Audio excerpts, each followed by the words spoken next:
5 juillet 1943. Koursk devient le théâtre de la plus grande bataille de chars de l'histoire. Plus de 3000 chars allemands, dont le redouté Tiger I, affrontent 5000 chars soviétiques, surtout des T-34 Agile. Le saillant de Koursk fait saillie dans les lignes allemandes, comme une énorme enclume. Berlin appelle ce plan Opération Citadelle. Écraser le saillant, encercler l'armée rouge, mettre fin à l'impasse après Stalingrad. Le haut commandement allemand attend de nouveaux engins. Des Tiger I au blindage épais, des Panthers avec de longs canons de 75 mm, des chasseurs de chars Ferdinand avec de puissants canons de 88 mm. Les semaines passent. Les soviétiques mettent à profit chaque jour. Ils étudient les ordres capturés. Ils interceptent le trafic radio. Ils se préparent. Plusieurs ceintures défensives sont creusées. Des tranchées, des fossés anti-chars, camouflage, des barbelés et des mines. Des centaines de milliers de mines, peut-être plus d'1 million. Les mines brisent les chenilles. Les sapeurs les enterrent dans les champs, sur les routes, au point d'étranglement probable.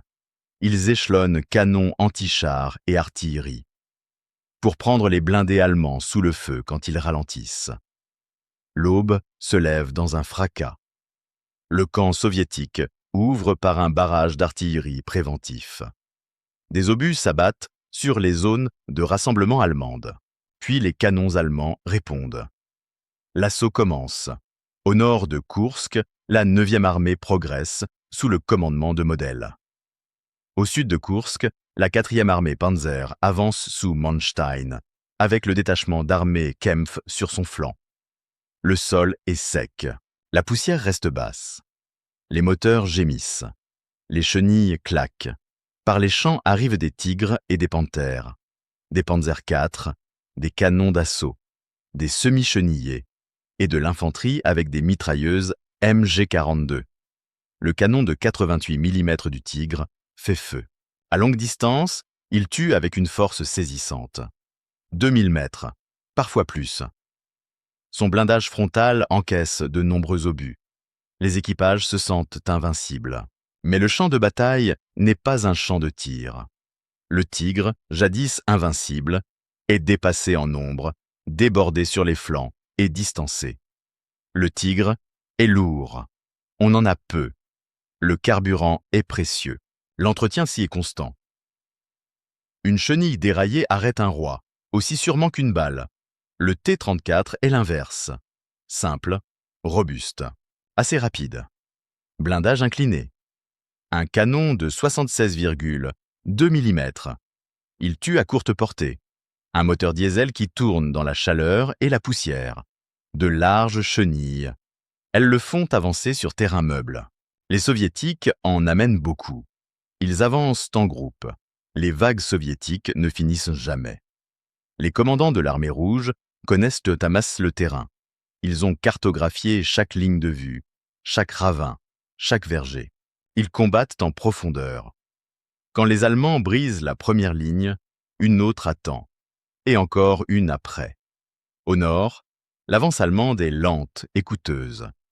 Les Ferdinand ont des canons redoutables. Mais ils n'ont pas de tourelles ni de mitrailleuses pour la défense rapprochée. Les sapeurs soviétiques rampent en avant avec des grenades et des charges à sac. Les observateurs d'artillerie appellent le tir sur les véhicules immobilisés. Des canons anti-chars, 45 mm et 76 mm, ouvrent le feu depuis des fosses dissimulées. La 9e armée saigne pour chaque kilomètre. Les nouvelles machines tant vantées se heurtent à de vieux problèmes. Une mine, un fossé, un village en flammes, et le courage d'un homme avec une bombe. Au sud, la 4e armée Panzer progresse mieux. Des Panthers ouvrent la marche. Mais beaucoup sont tout neufs. Les boîtes de vitesse lâchent, les moteurs prennent feu. Les mécaniciens travaillent sous le feu pour que la ligne avance. Les pilotes allemands piquent et frappent. Les Junkers 87 Stuka hurlent en piqué sur les tranchées. Les Henschel 129, chasseurs de chars, traquent les blindés soviétiques. Les Il-2 Sturmovik soviétiques répondent. Leurs ventres blindés brillent au soleil. Les frappes aériennes martèlent les lignes arrières. Des camions de munitions explosent. Les hôpitaux de campagne se mettent à couvert. Le ciel est un deuxième champ de bataille, bruyant et mortel. Les villages changent de main, d'heure en heure. Des noms comme Oboyan et Prokhorovka deviennent des symboles d'acier et de feu. Le 12 juillet, près de Prokhorovka, une contre-attaque blindée soviétique se heurte de front à des divisions panzer allemandes d'élite. Le terrain est coupé par un talus de chemins de fer et de petits ravins. Pas le temps de régler les tirs. Le combat tourne au chaos à courte distance. Des chars surgissent à 50 mètres. Certains équipages se percutent. D'autres tirent à bout portant. La poussière est si épaisse que les chefs de chars ouvrent les trappes pour voir. Un obus d'un canon de 76,2 mm frappe la chenille d'un Tiger et le fait pivoter. Un obus de 88 mm d'un Tiger perce un T-34 et celui qui est derrière. Les deux camps revendiquent des victoires éclatantes. Les deux camps enterrent beaucoup de morts. Quand la fumée retombe, les chiffres s'embrouillent. Au final, l'Allemagne perd près de 300 chars. Les Soviétiques en perdent plus de 1500. Certains sont détruits sans espoir de réparation. Beaucoup sont endommagés, récupérés, puis réparés. Les chiffres exacts font débat. Ce qui ne fait pas débat, c'est le résultat. Pourtant, ce sont les Soviétiques qui tiennent le terrain. L'offensive allemande arrive à court de temps et de force. En Sicile, les troupes alliées débarquent le 10 juillet. La pression stratégique monte. Hitler suspend Citadelle. L'armée rouge saisit l'occasion. L'opération Kutuzov frappe vers Orel, au nord. Peu après, un autre marteau s'abat vers Belgorod et Kharkov. Le saillant n'est plus un piège pour les Soviétiques. Il devient un piège pour les Allemands. Pourquoi le plan a-t-il échoué? La puissance de feu et le blindage ne suffisent aussi pas à gagner une campagne. Les Allemands apportent des optiques supérieures, un tir excellent et des chars percutants. Mais les Soviétiques apportent la profondeur, le renseignement et l'ampleur. Ils bâtissent des défenses échelonnées. Ils choisissent un terrain qui brise les duels à longue portée. Ils imposent des combats rapprochés, où le nombre et le courage comptent. Leur logistique assure l'acheminement du carburant et des obus, malgré les pertes. Leurs usines remplacent des chars en quelques semaines. Leur réseau ferroviaire remet les voies en état du jour au lendemain. Une carcasse calcinée, un jour, repart sur ses chenilles, quelques jours plus tard. Un équipage tout frais monte à bord et roule vers l'est. Le combat interarmes compte. L'infanterie doit protéger les chars. Les chars doivent appuyer l'infanterie. L'artillerie doit façonner le champ de bataille avant leur arrivée. À Koursk, quand les chars allemands distancent les fantassins, les équipes soviétiques anti-chars se faufilent tout près. Quand les chars soviétiques chargent sans préparation d'artillerie, les canons allemands les fauchent. Les radios, les cartes et les signaux comptent autant que l'épaisseur du blindage. Le commandement compte aussi. Les commandants des deux camps s'adaptent en temps réel. Ils engagent des réserves aux heures décisives. Ils se replient quand une poussée échoue. Ils tiennent. La technologie laisse aussi sa marque. Le Tiger I laisse une profonde impression à tous ceux qui l'affrontent.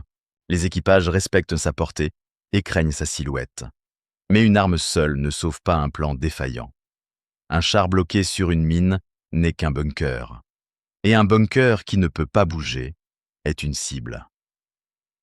Un panthère avec une transmission finale cassée est un bûcher qui attend une allumette.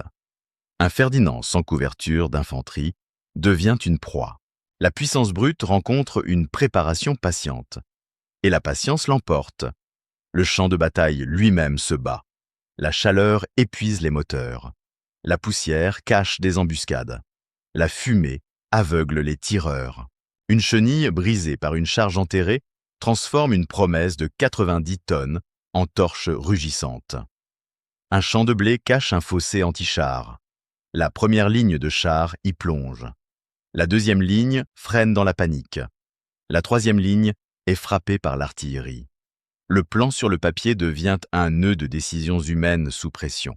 Koursk est un tournant. Avant Koursk, les Allemands peuvent encore rêver de reprendre l'initiative à l'est. Après Koursk, le rêve s'efface. L'armée rouge garde l'initiative de cet été-là jusqu'à la fin de la guerre. Le Tigre, jadis invincible, est en infériorité numérique, débordé sur les flancs et distancé.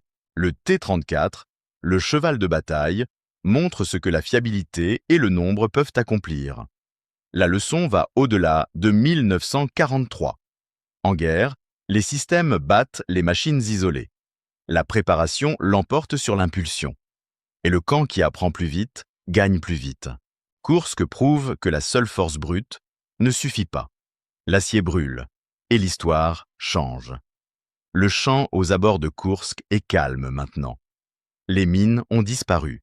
Les tranchées sont devenues de l'herbe.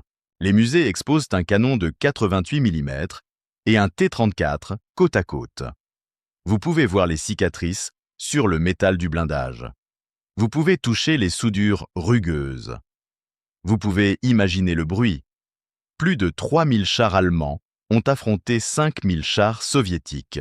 Ce chiffre seul ne raconte pas l'histoire. L'histoire, ce sont les cerveaux, les plans, la sueur et l'acier. Les mines endommagent les chenilles. Les frappes aériennes pilonnent les lignes arrière. Et au final, le camp qui tient le terrain écrit la dernière ligne. À Koursk, c'était le camp soviétique. Abonnez-vous pour plus d'histoires de la Seconde Guerre mondiale.